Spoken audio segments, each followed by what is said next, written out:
Bonjour à tous. Bonjour à tous.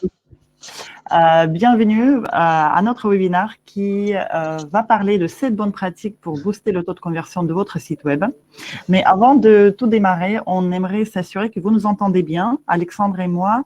Est-ce que vous pouvez répondre dans le chat, s'il vous plaît, que tout se passe bien de votre côté? Vous voyez Test l'écran? micro. Ok. Moi aussi. Parfait. Génial. Super. Bon, très bien, très bien. Tout est ok.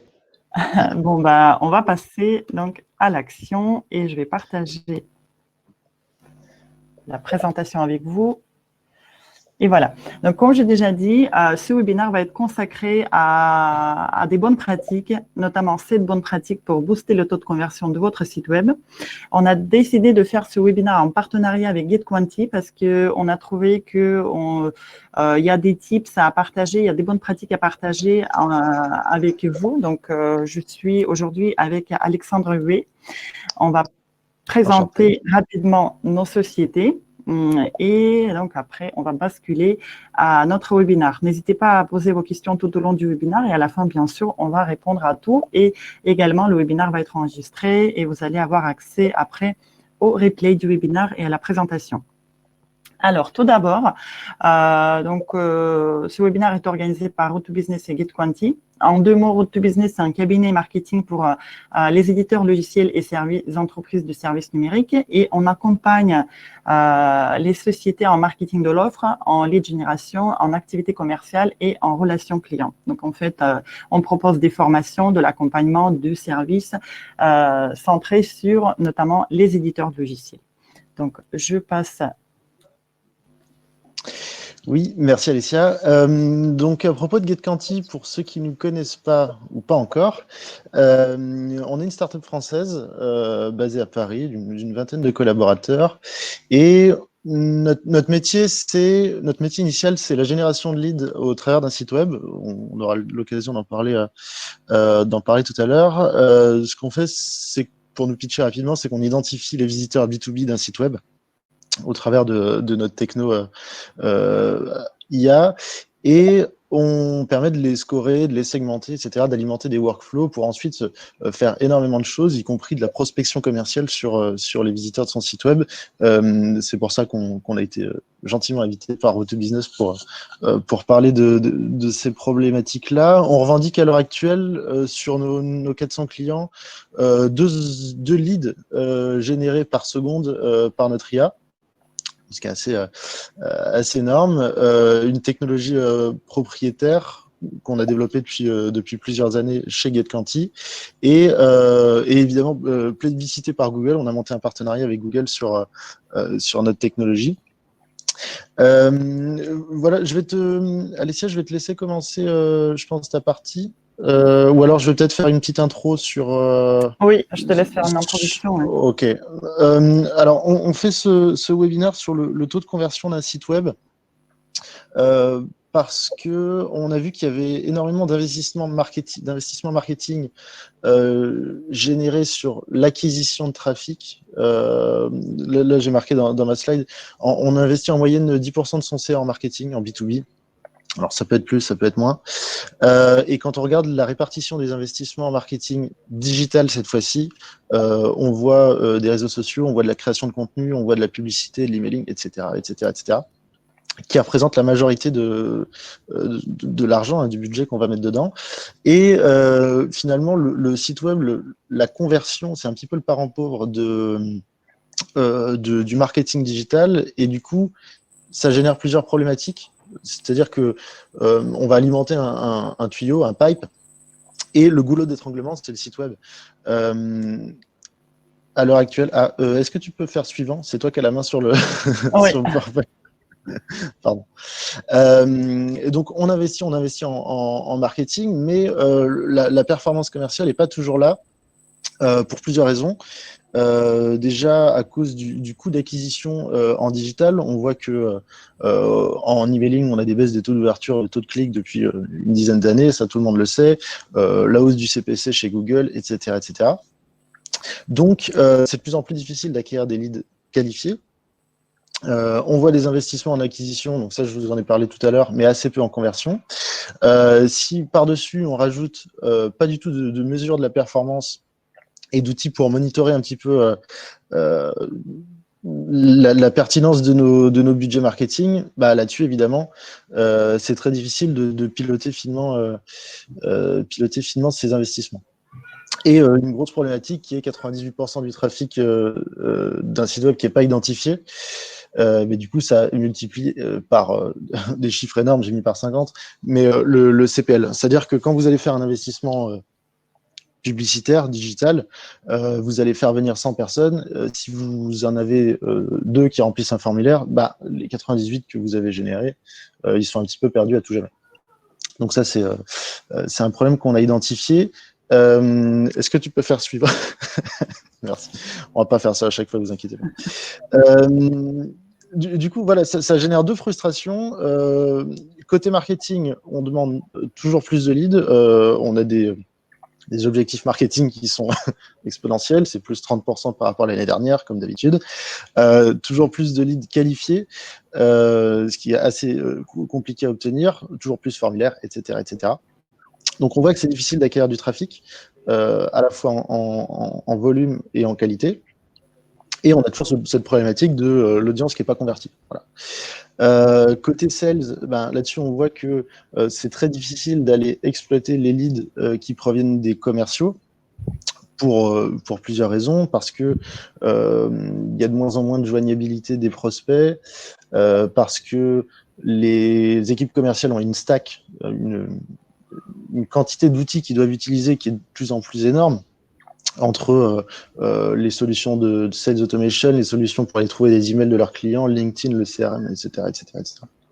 Donc voilà, c'est très difficile. Et je vous ai sorti un chiffre tout en bas qui est, alors, sautez pas au plafond, quasiment 80% des leads fournis par le marketing ne sont pas traités. C'est une étude de Pardot.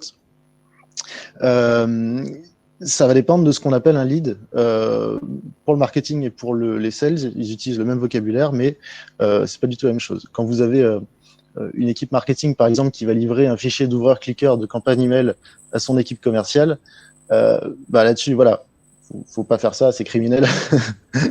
Et du coup, voilà, on va essayer de mettre en place des actions pour avoir des vrais leads qualifiés au travers d'un site web. C'était le constat de départ avant qu'on donne des bonnes pratiques. Voilà. Merci beaucoup Alexandre pour cette introduction. Donc, on vous a amené justement à cette partie de bonnes pratiques. On en a trouvé 7 avec Alexandre, donc pour vous permettre d'optimiser le site, parce que comme a précisé Alexandre tout à l'heure, la chaîne de conversion peut s'arrêter net sur le site, hein, si le site n'est pas optimisé, si le site n'est pas au goût du jour.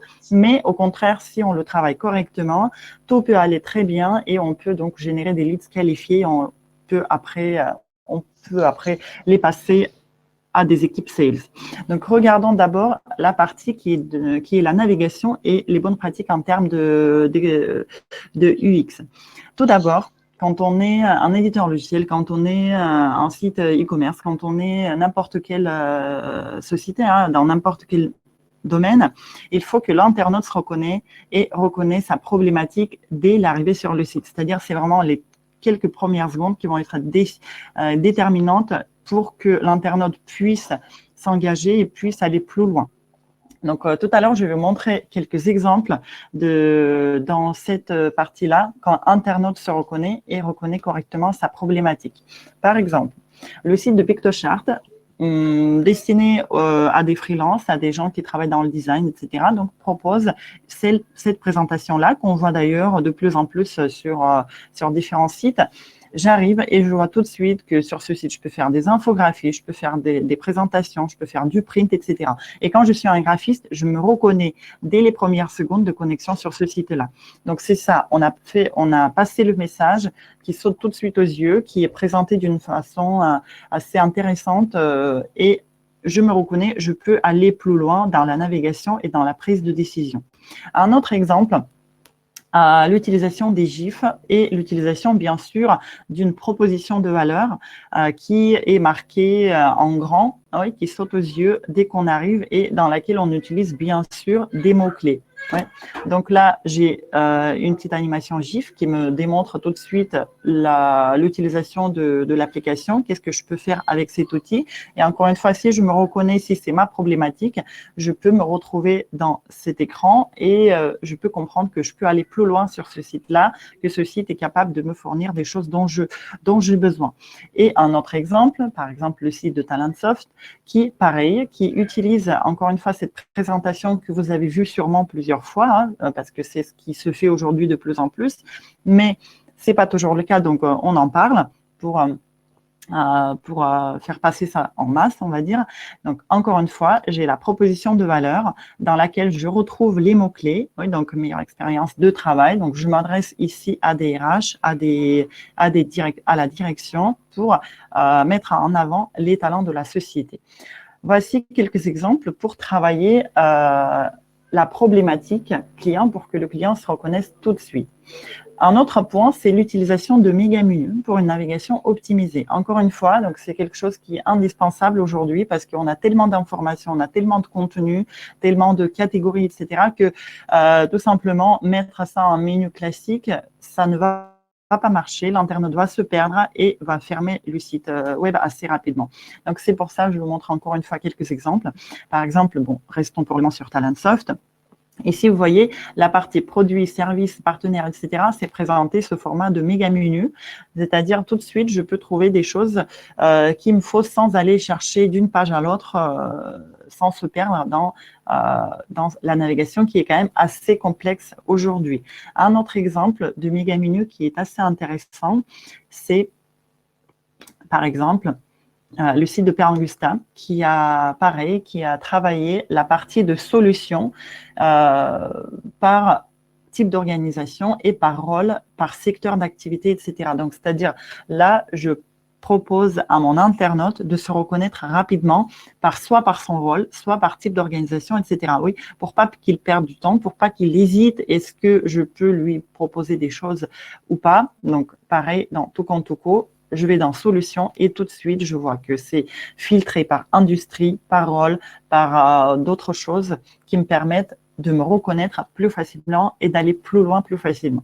Donc, Mégamenu, c'est quelque chose qui est largement préconisé en termes de référencement naturel également. Donc, ça fonctionne très bien. Il n'y a pas de problème d'indexation des pages avec les Mégamenus. Donc, vraiment, prenez ça en compte. Après, effectivement, le call to action, oui, le CTA dans la barre de menu. Je pense que vous avez constaté ça, quasiment tous les sites le font, mais malheureusement, on voit encore des sites qui ne le font pas. C'est pour ça qu'on en parle, on le souligne. On le souligne parce que des fois, ça peut être oublié, des fois, donc on peut ne pas le travailler, mais il faut mettre des appels à l'action sous forme de boutons sur la barre de menu. Et effectivement, la barre de menu reste statique. Donc, c'est-à-dire n'importe où je navigue, n'importe où je descends. Donc, la barre de menu, elle est là et je peux tout de suite utiliser cette partie-là pour vous contacter, pour faire une demande de démo, une inscription à la newsletter, etc. Utilisation de flat design, c'est également quelque chose qui est préconisé aujourd'hui parce qu'encore une fois, ce sont des habitudes des internautes. D'ici quelques années, ça peut changer, mais pour le moment, ce qui est le plus utilisé, c'est le flat design, c'est-à-dire un design simple, épuré, coloré, moderne et qui est axé sur le contenu. Oui, donc c'est-à-dire là, on travaille vraiment le contenu textuel qui a une forte valeur ajoutée. On travaille des présentations, on a vu tout à l'heure des gifs, des animations, des vidéos, etc. Donc, on travaille le contenu, mais on reste quand même assez simple et épuré. Ce sont vraiment des mots-clés pour désigner le flat design. Et on utilise beaucoup les éléments de réassurance. Encore une fois, pour fluidifier, on va dire, la navigation et pour créer le lien dès le départ avec l'internaute, il faut utiliser les éléments de réassurance. C'est quoi? Ce sont des témoignages clients, évidemment, des avis, ça peut être un chatbot, des choses comme ça qu'on va voir tout à l'heure, mais ça peut être aussi la page société, histoire de la société, histoire par exemple du logiciel. Je vous montre encore une fois quelques exemples. Donc, ça peut être une histoire dans ce sens-là. Ça peut être la page équipe, Oui, donc la page équipe, c'est encore une fois quelque chose qui est indispensable. Et il suffit de regarder la statistique sur Google Analytics pour voir à quel point cette page est visitée et combien de temps les gens restent, vos visiteurs restent sur ces pages, pour encore une fois utiliser ça comme un point fort. Donc, je vous montre quelques utilisations, quelque chose que j'ai trouvé assez intéressante pour bien travailler cette page qui est assez carrée, on va dire, dans la plupart des temps, mais on peut faire quelque chose de plutôt fun en utilisant quelques astuces. Par exemple, des petites animations, oui, donc, qui me permettent de voir la personne sous différents angles. Donc, je passe la souris et la personne devient souriante, etc. Donc, je peux aussi vous montrer un exemple que j'adore de la part de Sivo, par exemple. Pareil, un éditeur logiciel. Donc, on voit d'abord toute l'équipe. Donc, ça, c'est vous qui voyez hein, s'il faut travailler toute l'équipe en entier ou que la direction, si c'est vraiment une grosse entreprise. Et après, bien sûr, je peux travailler les personnes, la partie dirigeante, les managers, encore une fois, avec une petite animation qui rend tout de suite ces gens plus accessibles que si je vois une photo juste comme ça, prise de LinkedIn, par exemple. Oui, donc, c'est-à-dire on crée déjà un premier lien qui met déjà un visage sur une personne et qui facilite l'accès à la personne également. Et je voulais montrer également un autre exemple, juste à un moment. Oui, je voulais montrer, par exemple, la partie de présentation de timeline de la société. Encore une fois, c'est un élément de réassurance. Regardez vos statistiques en termes de visite de page. Vous allez voir que la page société, équipe, notre histoire, nos valeurs, etc., c'est quelque chose qui est beaucoup consulté. Donc, c'est pour ça qu'il faut vraiment la travailler. Et si vous êtes un éditeur logiciel, par exemple, vous pouvez la travailler sous ce format-là. C'est-à-dire, on met en avant pas que l'histoire de la société, mais l'histoire du produit, l'histoire du logiciel, l'évolution, les mises à jour, pourquoi on a pris telle ou telle décision, etc. Donc, voici quelques exemples pour optimiser la navigation, pour la rendre fluide et pour donner une expérience utilisateur optimisée à vos internautes. Donc, je passe. Ok, merci. Alors, on n'a pas d'action chez Talentsoft. Non, Non. pour rebondir sur ce que tu as dit sur l'optimisation de la navigation, on donne toujours les conseils. Donc, c'était faites un menu en haut épuré, mettez un call to action en haut à droite, etc., etc. On peut se dire, oui, on nous donne toujours les mêmes conseils, mais tous les sites vont se ressembler, je ne vais pas sortir du lot, etc., etc. Mais il faut vraiment prendre en compte que ce sont des habitudes des consommateurs, enfin des internautes, pardon, et il y a des mécanismes, des automatismes dans le cerveau. On sait que voilà, si on veut contacter l'entreprise, on clique en haut à droite, etc. Et on sait qu'on va avoir l'information, on se prépare à avoir cette information-là. Donc, oui, ça uniformise un petit peu les sites, mais c'est pour faire gagner du temps à l'internaute, et donc c'est plutôt une bonne pratique. Alors, ma slide, c'est plutôt une slide d'autopromo. Du coup, voilà, je m'en excuse par avance. Non, une bonne pratique sur la génération de leads en B2B, c'est donc l'identification du visitorat, ce que nous on fait chez GetQuanti. On annonce des chiffres, on est capable d'identifier 30 à 80% d'un trafic, que ce soit du trafic entreprise ou alors même nominatif, donc la personne au sein de l'entreprise, justement pour aller recibler par la suite, on va parler de retargeting, mais en tout cas récupérer les visiteurs qui sont venus sur un site web, qui ont visité des pages chaudes en fonction d'un scoring, par exemple des pages tarifs, des pages produits, des pages contacts, etc., mais qui ne sont pas allés jusqu'au bout de la navigation. Donc ça, c'est une pratique qui existe beaucoup en B2C, mais très peu en B2B. Donc ça a un intérêt, le fait de pouvoir aller les récupérer, les segmenter, par exemple, les segmenter par persona, donc vos personas marketing, j'allais dire classiques, les entreprises de tel secteur d'activité qui ont au moins 250 salariés, etc., ou par le scoring. C'est-à-dire, à partir du moment où l'entreprise a visité 4 pages, elle est restée 3 minutes 52 sur mon site web, je considère que c'est assez pertinent pour pouvoir la recontacter commercialement. L'intérêt n'est pas évidemment d'aller contacter tous les visiteurs de son site web, principalement pour ce que je vous ai dit tout à l'heure, qui est que 80% des leads ne sont pas traités par les commerciaux. Mais voilà, segmenter précisément sur les visiteurs qui n'ont pas transformé. Donc l'intérêt, voilà, c'est de disposer d'infos fiables sur l'entreprise, sur le comportement de navigation, sur la personne qui a fait la visite réellement. Et ensuite, alimenter des workflows directement en interne dans une application, donc soit de l'autosegmentation, du retargeting, etc. Ou alors pousser l'information dans différentes applications métiers, que ça peut être du CRM, ça peut être du marketing automation, des outils de gros hacking, par exemple. Donc, quand on pousse la donnée dans un CRM, c'est pour aller générer des leads comme source de leads à part entière. Mais c'est aussi pour donner une information contextuelle aux commerciaux sur leur parc client actuel. Typiquement, quand vous avez je sais pas, un client qui a résilié depuis 3 ans, vous n'avez pas de nouvelles du tout, et il repasse sur votre site web, il visite des pages tarifs, des pages produits, etc. Ou alors la personne, l'interlocuteur a changé, etc. Ça, c'est des informations qui sont très importantes pour le service commercial et qui vont permettre d'aller relancer la discussion et pourquoi pas d'aller closer justement ce compte-là à partir d'une information qui était assez banale.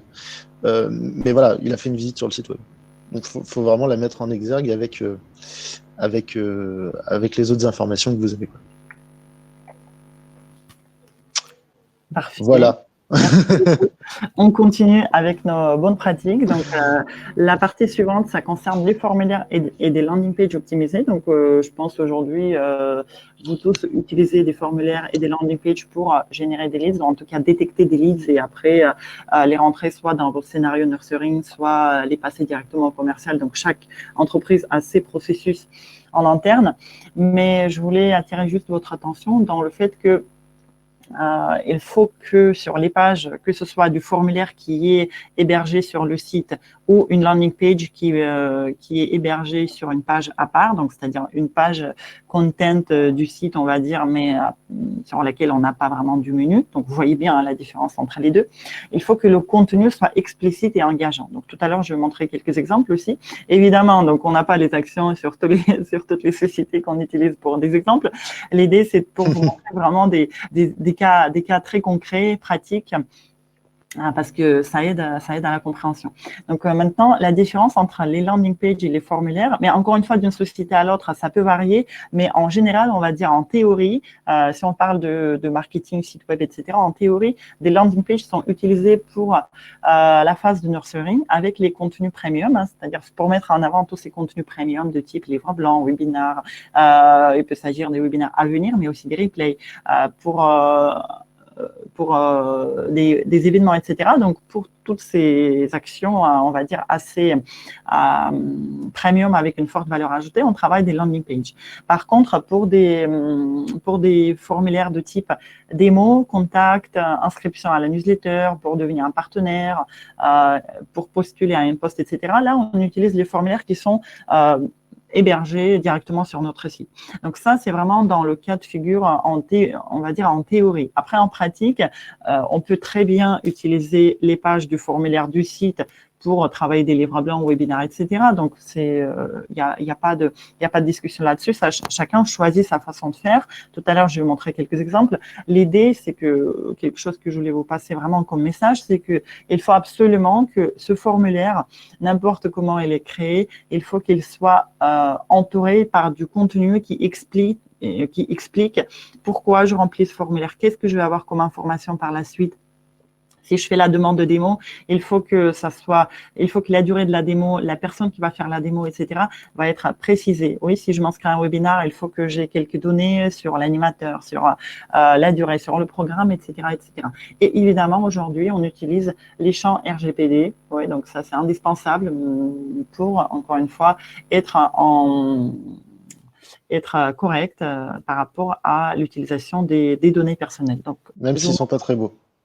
voilà. Mais encore une fois, comme Alexandre a précisé tout à l'heure, on est habitué à ces sites-là. Oui, on est habitué à ces formulaires-là. Donc, c'est pour ça, n'hésitez pas à les utiliser parce qu'aujourd'hui, c'est une obligation, c'est la loi. Donc, il faut faire ça. Donc, je vous montre juste quelques formulaires. Par exemple, pour la demande des démos, encore une fois, vous voyez, on reste sur le site de l'éditeur. Donc, qui m'explique, oui, à quoi ça sert, donc qu'est-ce que je vais avoir par la suite, quelques témoignages clients, etc. Et après, si je vais, par exemple, travailler les événements et d'autres contenus premium, par exemple, le webinar, là, on se retrouve déjà, vous voyez, pas sur le site, c'est-à-dire j'ai plus le menu, mais sur un contenu, c'est-à-dire c'est une landing page qui a été créée, une page d'atterrissage, si on veut parler français, donc une page d'atterrissage qui a été créée exprès pour cet événement-là. Donc, c'est à vous de voir comment vous les travaillez, mais l'idée, c'est vraiment d'expliquer pourquoi les gens vont partager les données avec vous. Et évidemment, les champs RGPD, donc ça, c'est indispensable. Voilà, un petit rappel concernant des formulaires des landing pages. Et je passe donc la main à Alexandre. Oui, si je n'allume pas mon micro, c'est normal que ça ne fonctionne pas. Un point que je voulais aborder avec vous, c'est la personnalisation. La personnalisation de site web. Encore une fois, en digital, il y a beaucoup de pratiques, de bonnes pratiques qui sont implantées en B2C, mais assez peu en B2B. On voit des solutions de personnalisation de site web et de push, de pop-up, etc. AB Tasty, Chameleon, Google Optimize, etc., etc. Mais voilà, il faut savoir que ça fonctionne aussi en B2B et qu'on observe des très bons taux de performance en B2B. Là, je vous ai mis un exemple. Alors, j'ai pas la main pour montrer un peu tous les sites aussi, mais des types de pop-up que nous, on a mis en place, par exemple, chez certains clients où on identifie que c'est une entreprise. Et ben, typiquement, on peut mettre donc sur des sites qui font à la fois du B2C et du B2B, sur les entreprises, une pop-up du style offre spéciale pro, vous avez moins 10%, etc. Et ça, ce sont vraiment des campagnes assez simples à mettre en place. Voilà, pousser une pop-up dans un outil comme AB Tasty ou Wastepops, etc. Enfin, c'est une créa, un visuel. Enfin, voilà, c'est très simple à mettre en place. Vous renvoyez vers une landing page, comme a dit Alessia. Et là-dessus, vous avez des taux de performance qui sont une augmentation du taux de conversion qui est de plus 30 ou plus 40%. Enfin, c'est vraiment assez performant. Et là, c'est juste, il y a une entreprise, on la pousse vers un service dédié aux entreprises. Typiquement, vous avez une entreprise qui visite Le Bon Coin, on l'envoie sur Le Bon Coin Pro, etc., etc. Donc ça, c'est des choses qui fonctionnent. On parle assez peu aussi, en tout cas en B2B, de chatbot. Mais ça, c'est vraiment des bonnes pratiques qu'on peut mettre en place, surtout que vous avez des solutions qui sont gratuites. Alors, je mets des gros guillemets sur gratuit. En tout cas, freemium, que vous pouvez utiliser du type Intercom. Voilà, vous déployez un chat sur le site web pour répondre en temps réel aux clients, aux prospects. Et si en plus vous avez cette data de connaissances clients directement en live sur le site web, je ne sais pas si je me fais comprendre, mais vous allez pouvoir pousser, par exemple, des prospects vers un service commercial, des clients vers un service client, ou alors pousser de l'information. Est-ce que je peux prendre la main une seconde sur le... Oui. Alors, c'était pas prévu, mais c'est quand même beaucoup plus facile avec la main. Donc, nous, ce qu'on a fait sur notre site web, bon, déjà, si vous regardez sur les bonnes pratiques UX, on voit qu'on n'est pas très loin de ce qu'a dit Alessia. Mais voilà, nous, on a mis en place un chatbot sur notre site web, chatbot de Clustar, qui est une boîte française très sympathique. Et on voit qu'on a réussi à identifier l'entreprise directement dans le bouton du chatbot. Bonjour, est-ce que je peux vous aider? Et là, tout de suite, ça incite à cliquer. Quand on cite nominativement le visiteur, bonjour GetQuanti, bah, là, tout de suite, on a des taux de performance qui explosent. Et si dans le scénario de votre chatbot, vous avez réussi à mettre en place un peu d'intelligence aussi, du style identification du secteur d'activité, ça c'est un exemple classique. Bah, nous, on est un éditeur de logiciel, donc le chatbot nous dit bonjour, est-ce que vous voulez en savoir plus de ce que nous pouvons faire pour les éditeurs de logiciels? Et là, évidemment, bah, on a mis des success stories d'éditeurs de logiciels, des demandes de devis, etc., etc. Enfin, voilà, c'est assez simple à mettre en place. Et voilà, le fait de personnaliser, nommer l'entreprise, lui pousser du contenu dédié. Typiquement, si vous avez, c'est juste pour vous montrer ça, si vous avez un visiteur qui est de tel secteur d'activité, alors je vais enlever ça. Ok. Tu peux repartager Oui. le PowerPoint. Oui, j'ai vu qu'il y avait une question qui est venue, donc on va peut-être y répondre tout de suite. Donc la question, comment savez-vous à la volée que le visiteur est un pro et donc d'envoyer une bannière pro en live? Alors ça, c'est notre métier, c'est GetQuanti. Ce qu'on fait, c'est qu'on identifie les boîtes pro qui visitent un site web. Donc c'est assez simple, on a un référentiel d'entreprises affectées à des adresses IP. Et dès qu'il y a une adresse IP qui correspond à une entreprise qui visite votre site web, on est capable de vous la nommer et de vous apporter une quantité d'informations dessus, les dirigeants, le secteur d'activité, etc., etc. Ça, c'est vraiment notre métier. Et donc voilà, personnalisation en B2B, très bon taux de performance, assez simple à mettre en place.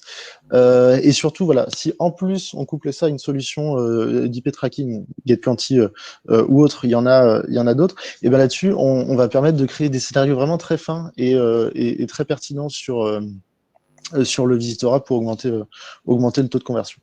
Voilà, c'était ce que je voulais dire sur ce sujet-là. Tu peux y aller. Parfait, merci beaucoup. Comme tu as déjà abordé un peu le sujet de chat, donc on va continuer dans ce sens-là. Pourquoi les chats peuvent être utiles en B2B? Parce que ça crée tout de suite une relation client humaine et instantanée. Oui, tout de suite, je peux m'adresser à cette société. Je sais que les chats, en réalité, ça répond assez rapide. Hein. Au bout de 10 minutes, dans la plupart des sites, j'ai une réponse. Actuellement, avec la crise, avec le confinement, le télétravail, etc., j'ai constaté que le délai des réponses a augmenté. Donc, des fois, il faut attendre 2 heures, 3 heures, 4 heures. Mais il y a quand même quelqu'un qui répond. Et ce qui est très bien, c'est que dans le chat, on a toujours le suivi. Si j'ai contacté à travers le chat la société il y a 2 jours, dans 3 jours, je me reconnecte et il y a toujours l'historique, ils peuvent toujours m'identifier, donc on peut continuer la discussion, etc. Donc ça, c'est très pratique. Et après, ce qui est super bien, je trouve, c'est que on se sent moins engagé quand on enclenche la discussion nous-mêmes à travers le chat. Ouais. Quand on nous appelle, quand on nous prospecte autrement que par ces billets-là, des fois, on peut se sentir un peu trop sollicité. Là, c'est moi qui prends la décision de contacter la société. Donc, c'est déjà moins engageant et je suis plus à l'aise avec cette manière de communication. Donc, c'est pour ça tout ce qui a été dit par Alexandre tout à l'heure. Donc, c'est super important pour aller au-delà, donc pour travailler justement avec les prospects qui sont déjà un peu plus engagés. Après, on a aussi la possibilité de faire découvrir plusieurs ressources tout de suite. Donc, encore une fois, je vous partage quelques exemples. Par exemple, sur le chat. Donc, comme on a vu d'ailleurs sur le chat de GetQuanti tout à l'heure, donc il y a tout de suite la possibilité de choisir une catégorie, soit réserver une démo, soit on a besoin d'informations. On peut aussi mettre des vidéos de live, du démo par exemple, enregistré. On peut avoir une nouvelle conversation ou tout simplement, on peut accéder à des contenus qui peuvent être utiles en attendant que quelqu'un me réponde. Donc, c'est aussi un très bon moyen pour mettre en avant vos contenus. Ce qui est très pratique, c'est que par la suite, je vais recevoir tous les échanges qu'on a eus par mail. Donc, c'est-à-dire, rien n'est perdu et ces outils qui était présenté tout à l'heure par Alexandre, où il y en a d'autres aussi, donc par exemple Crisp ou autres, etc., etc. Donc, ce sont pas que les outils de chat. Oui, comme Alexandre a dit, en freemium, effectivement, donc on peut très bien se passer de la version freemium déjà. On peut l'utiliser pour travailler le chat, mais si on va au-delà, on peut avoir vraiment beaucoup de choses comme tracking des pages visitées, intégrer avec d'autres outils, par exemple Calendly, pour que je puisse directement dans mon chat prendre prendre un rendez-vous avec la personne, avec un commercial pour aller plus loin. On peut lancer des campagnes automatisées, etc., etc. Donc, c'est quelque chose qui est de plus en plus utilisé en B2B et vraiment, ça vaut le coup de le tester si ce n'est pas encore le cas. Tout à fait, merci.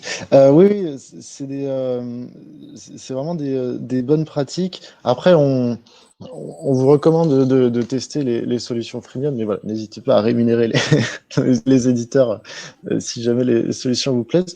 On va accélérer un peu parce qu'on est déjà à 35 minutes. Je vois qu'on n'a pas perdu beaucoup de monde et ça, c'est bien. Donc, je pense que ça vous intéresse quand même un petit peu. Un point aussi que je voulais aborder, c'est le retargeting B2B. Encore une fois, pratique B2C, adaptée au B2B. On le voit, pour ceux qui ne connaissent pas le retargeting, c'est quand vous allez sur Amazon regarder des chaussures et que ensuite vous avez des pubs de chaussures pendant environ 6 mois. En B2B, ça peut être un petit peu plus pertinent. Mais voilà, vous avez plein de leviers sur lesquels vous pouvez faire du retargeting. Ça peut être du retargeting par email. Par exemple, envoyer une campagne email à J+3 sur tous les visiteurs de son site web en leur disant bonjour, je vois qu'une personne de votre entreprise s'intéresse au métier de la lead generation, pour nous par exemple. Est-ce que vous avez un besoin? Est-ce que je peux vous aider? Et là, par rapport à des campagnes à froid de webinaire de qualité. Merci. Par rapport à des campagnes à froid de prospection, bah là, évidemment, on a des taux de performance qui sont bien plus grands. C'est pas de la base de données achetée à la volée chez un broker. C'est une entreprise qui a manifesté un intérêt pour votre service et qui est peut-être en phase de réflexion, de maturation de son projet. Et là-dessus, vous arrivez assez tôt. Un chiffre que je rappelle souvent en début de webinaire, donc là je ne l'ai pas fait, c'est qu'il y a plus d'un deal sur deux en B2B, alors tout secteur confondu hein, évidemment, qui est closé avec le premier prestataire qui rentre en contact avec l'entreprise. Ça ne marche pas sur les appels d'offres, ça ne marche pas partout, etc. Mais c'est vraiment quelque chose de très important d'aller contacter rapidement l'entreprise qui a manifesté un intérêt. On sait que là je digresse un peu, mais que commercialement, vous avez une grosse partie du parcours d'achat qui se fait en dehors de la prise de contact avec vous. Vous avez les entreprises qui vont benchmarker, qui vont se renseigner, etc., etc. Et le moment où elles vont aller sur votre site et elles vont prendre contact avec vous, donc renseigner un formulaire, bah là-dessus, elles auront probablement déjà choisi. Soit elles vous ont choisi vous, parce qu'il y a des chances, soit elles vous contactent pas du tout. Donc voilà, c'est très important d'avoir l'info en avant pendant que l'entreprise est en train de se renseigner sur votre site. Voilà, c'était le point sur la prospection. Et donc voilà, vous pouvez faire du retargeting sur plein de solutions. Sur LinkedIn, ils ont une solution pour ça. Sur Google Ads, si vous êtes capable de pousser votre audience spécifique dans Google Ads, c'est quand même assez performant. Le fait de pouvoir pousser des audiences spécialisées dans Google Ads, typiquement une entreprise qui est dans votre cible, qui tape, je sais pas, un mot-clé CRM par exemple, bah là-dessus, vous allez pouvoir enchérir dessus. Et si c'est une entreprise qui n'est pas dans votre cible, ou si c'est un particulier, ou si c'est voilà, vous allez pouvoir justement ne pas enchérir du tout et vraiment réduire votre budget d'acquisition. Et c'est vraiment, on pourra en reparler un petit peu plus en détail pour ceux que ça intéresse, mais c'est vraiment très très pertinent. Et donc c'est efficace pour les entreprises qui ont peu de force commerciale. donc pour des PME, des TPE, pour automatiser une bonne partie de leur prospection. C'est-à-dire, vous passez du temps, vous paramétrez 2-3 emails si vous faites du retargeting email, et ensuite, vous laissez tourner, et là-dessus, vous avez des stats qui sont sortis automatiquement, donc c'est assez simple à mettre en place. Voilà. Je te laisse la main pour la suite. On va peut-être accélérer un peu. Ouais. Et en tester justement tous ces leviers, Google Ads, LinkedIn, email, retargeting, je confirme, ça fonctionne très bien, même si ça peut paraître intrusif, mais c'est pas du tout le cas parce que c'est personnalisé. Donc, je te laisse reprendre. Ok, alors, parce que j'allais répondre à Martine, on va pouvoir vous envoyer le lien du replay, pas de souci. Dernier point sur l'optimisation technique, j'ai marqué 3 plugins intéressants, mais pour les observateurs, vous voyez qu'il y en a 5, parce que je n'ai pas su choisir. Pour augmenter le taux de conversion de son site web, c'est intéressant d'avoir un site web qui se charge vite. Alors, je vous ai mis quelques petits plugins. Ce sont des plugins WordPress. Donc, pour ceux qui ne sont pas sur WordPress, il doit évidemment avoir l'équivalent sur Drupal et autres. Ce qui est important, c'est de comprendre à quoi ils servent. Le premier, c'est WordPress Fastest Cache. C'est créer des pages en cache, minifier du code. Minifier du code, c'est enlever tous les espaces, etc. Le deuxième, c'est de l'optimisation d'image. Quand votre chargé de marketing va uploader une image de HD de stock photo sur le site web, c'est bien de la resizer et de la mettre à la bonne taille, parce que sinon c'est très très lourd et très long à charger. Le troisième, c'est un plugin SEO qui va attribuer des balises alt et des titles. Je vous laisserai le support, mais ça peut être intéressant de mettre en place ces plugins-là. Le quatrième, il désactive des plugins inutilisés.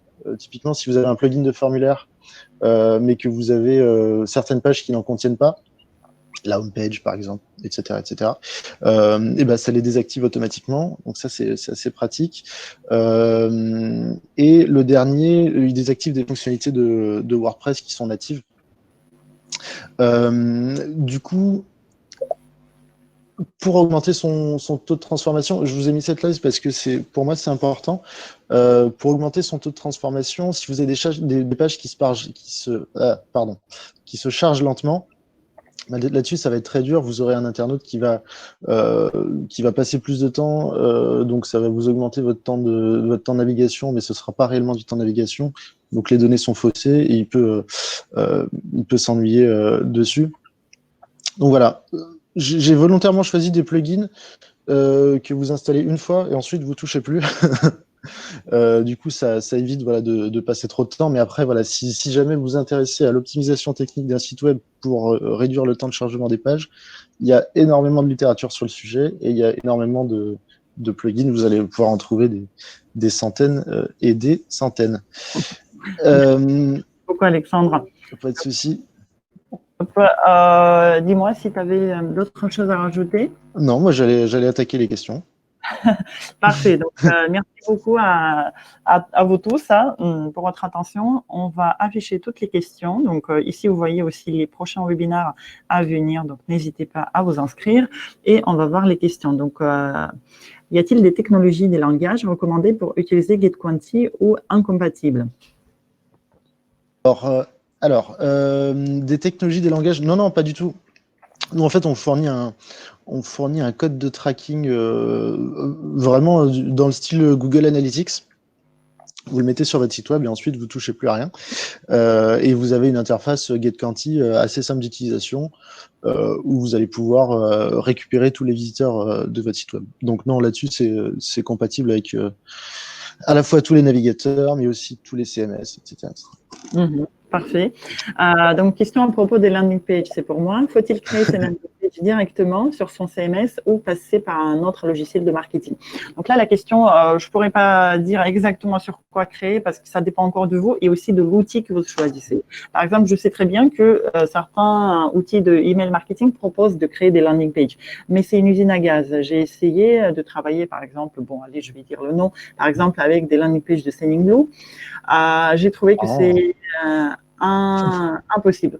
Donc, je suis désolée de nommer, mais voilà. Donc, soyons clairs, soyons francs. C'était très difficile. J'ai trouvé que passer, par exemple, par WordPress directement, par un plugin WordPress, c'était plus facile. Voilà. Donc, c'est-à-dire, vous pouvez utiliser des plugins WordPress si vous trouvez quelque chose qui vous va très bien et qui rend joli, ou sinon, vous pouvez utiliser un outil autre. La plupart du temps, quand même, des landing pages sont créés avec des outils de marketing automation. Donc, si vous en avez un, c'est avec ça qu'il faut créer. Sinon, cherchez les plugins, par exemple, plutôt pour WordPress. Okay.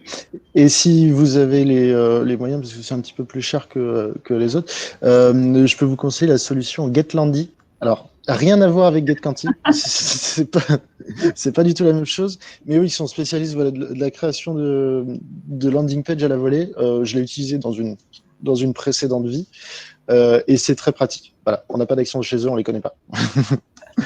En quoi consiste du retargeting avec LinkedIn? Alors, donc ça, c'est quoi? C'est qu'on va placer un petit code de tracking toujours sur son site web. Donc, ce code de tracking va envoyer le signal à LinkedIn et LinkedIn va savoir quelles sont les sociétés, les entreprises qui sont visitées, les profils, toujours avec l'adresse IP et d'autres données, des cookies, qui sont venus sur votre site. Et après, à partir du moment où ces gens-là vont arriver sur LinkedIn, vont consulter leur profil, le fil d'actualité, ils vont être reciblés pour voir vos publicités. Voilà, donc c'est comme ça que ça fonctionne, c'est toujours avec un code de tracking à la base. La question suivante, c'est pour Alexandre. Pour le retargeting par email, y a-t-il des freins RGPD à l'envoi d'email? Alors, j'ai vu qu'il y avait plusieurs questions sur le RGPD. Il y a certains freins RGPD que vous connaissez probablement, donc le devoir d'information, donc au travers d'un bandeau cookie et la possibilité de s'opposer à l'utilisation de ces cookies. D'ailleurs, je vais même pouvoir répondre en même temps à une autre personne qui a posé une question sur le RGPD, à Pascal. Comment peut-on faire du reciblage alors qu'on n'a pas obtenu le consentement? En fait, ça, le consentement, vous allez le gérer directement dans le bandeau cookie. C'est-à-dire que si la personne n'a pas accepté les cookies, normalement, les bonnes pratiques, mais après, c'est de votre responsabilité, c'est de ne pas déposer le cookie et de ne pas utiliser le tracker. Donc, à partir du moment où il a accepté l'utilisation de ces données, là-dessus, pas de souci, vous avez le consentement. Vous voyez ou pas? Et le deuxième point, d'autres freins RGPD à l'envoi d'email, eh bien alors il faut que ce soit bien une entreprise identifiée, il faut que ce soit bien un professionnel et que vous lui écriviez dans le cadre de ses fonctions, c'est-à-dire vous allez vendre une prestation marketing à un directeur marketing, c'est pour ça qu'on met obligatoirement la fonction, lui laisser la possibilité de se désabonner gratuitement, etc. etc. Donc ça, c'est des bonnes pratiques que vous allez pouvoir retrouver sur le site de la CNIL, une page très connue qui s'appelle la prospection par courrier électronique. Vous avez en B2C et en B2B les bonnes pratiques et il faut s'y conformer. Voilà. Donc la question suivante, c'est aussi pour toi, Alexandre. Est-ce que GetQuanti et son tarif s'adapte à la taille du marché d'une startup? Est-ce que GetQuanti, alors je la vois pas, et son tarif s'adapte à la taille du marché d'une startup? Oui, alors après, pour moi, startup, c'est assez vague, mais vous avez les tarifs en ligne sur le site. Après, il y a tarif et retour sur investissement. Après, ça va dépendre de vous, votre panier moyen, du nombre de visiteurs que vous allez identifier, de ce que vous allez pouvoir générer comme cash derrière avec ce genre de solution. Donc, je dirais à tester. C'est difficile de vous dire oui ou non là-dessus. Je vais répondre. Question peut-être un peu plus éloignée, mais comment identifier notre trafic depuis que Google Analytics a supprimé les données concernant le réseau utilisé? Alors, nous, on n'utilise pas du tout cette donnée de réseau. Google Analytics utilise la même source que nous, que notre source initiale, qui est la base RIPE en Europe et d'autres à l'étranger.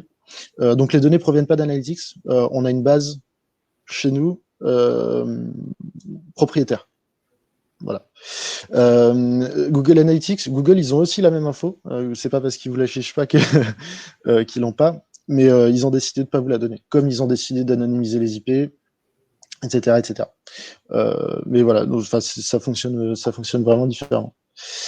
Je vais répondre aussi, j'en profite, à Aurélie. Optimise directement les images. Si vous parlez du plugin que je vous ai dit sur l'optimisation d'image, c'est exactement ça. Vous n'avez pas besoin de resizer. Si jamais dans les paramètres en CSS, vous avez marqué je sais pas, hauteur 200 et largeur 400, il va vous le resizer à la bonne taille. Plutôt que...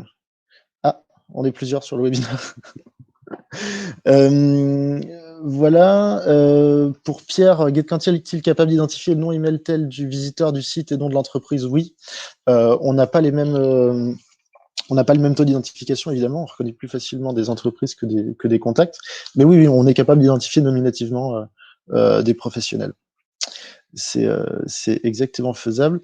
Le RGPD concerne plutôt les informations personnelles pour les particuliers. Les entreprises en tant que telles ne sont pas soumises tout à fait aux mêmes règles, me semble-t-il. Oui, après, c'est toujours la CNIL qui fait foi. Parce que le RGPD, on pourra en discuter pendant des heures si, si vous voulez. Le RGPD, les principales mesures qui ont été mises en place, c'est sur, en tout cas en B2B, c'est sur la déportation de la responsabilité de l'éditeur. Avant, si vous mettiez, je sais pas, une GetQuanti ou une solution qui n'était pas conforme au RGPD sur votre site web, vous pouviez vous retourner contre l'éditeur. Maintenant, le responsable du traitement, c'est vous. Et vous êtes responsable de ce que vous mettez sur votre site web, vous êtes responsable de l'information que vous devez communiquer à vos internautes et de la capacité à s'y opposer. Vous pouvez pas dire c'est pas ma faute, c'est le prestataire, pour être très simple. Innover le monde de demain, merci. Il resize emploi. Oui, c'est le but du jeu. C'est Aurélie, c'est l'intérêt de ce genre ce genre de plugin. Est-ce ceux qui sont venus sur le site? Alors, je ne sais pas de quoi vous parlez. Je vais reprendre la question de Pierre. Identifier. Oui, on identifie nominativement la personne qui est venue sur votre site web. Je vous le confirme. Mais on est aussi capable de donner des contacts. Quand on a identifié que l'entreprise, ça peut arriver aussi. De vous proposer des contacts, par exemple le directeur général, le directeur marketing, le directeur financier, etc. Et ensuite, vous allez faire votre propre ciblage. Mais quand on a le contact, là, on a déjà dépassé d'une trentaine de minutes. Mais Pierre, j'ai votre contact, je vais pouvoir vous montrer juste après si vous voulez. Je pense qu'on va devoir rendre l'antenne. Alessia, tu me confirmes? Je ne sais pas si j'ai répondu à toutes les questions. Oui, a priori, je vois pas de nouvelles questions. Donc, ok.